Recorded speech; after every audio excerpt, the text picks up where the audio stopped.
it has a different legal implication. Some will pay money and the possession is still with the person who he bought the land from. It has a different legal implication. That is what we call the seller in possession. Where the seller is in possession, it's a big risk.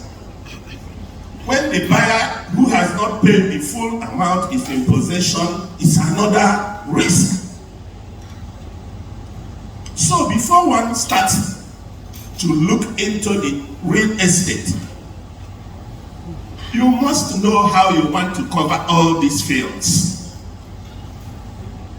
First, you want to sell. You have bought now, and you want to sell and reserve some rights for yourself in that same estate.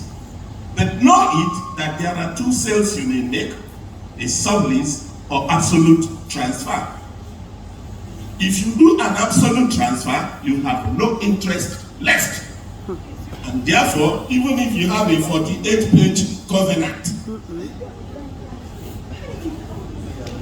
you have nothing. Because that 48-page covenant, if he has nothing, if he has nothing to rely on,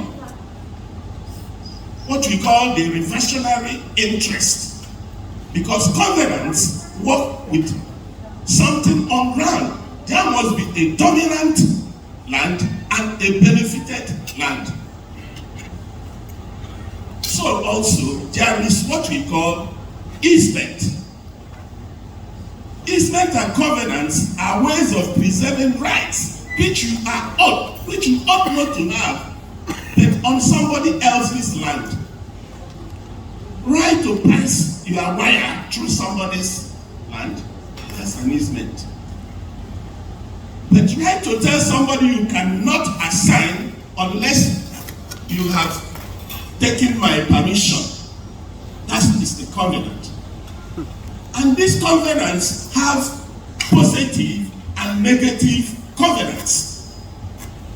The courts are not ready to enforce positive covenants at common law. These positive covenants are the covenants that will tell somebody to spend money to maintain his property he has paid for into your own benefit.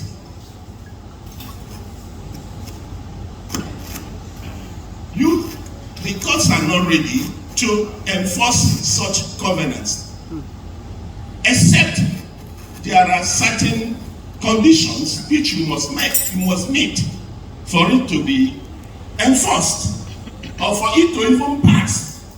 But between you, the seller, now that you are seeing yourself, and the person that bought from you, because there is a privity of contract and privity of estate, between two of you is binding.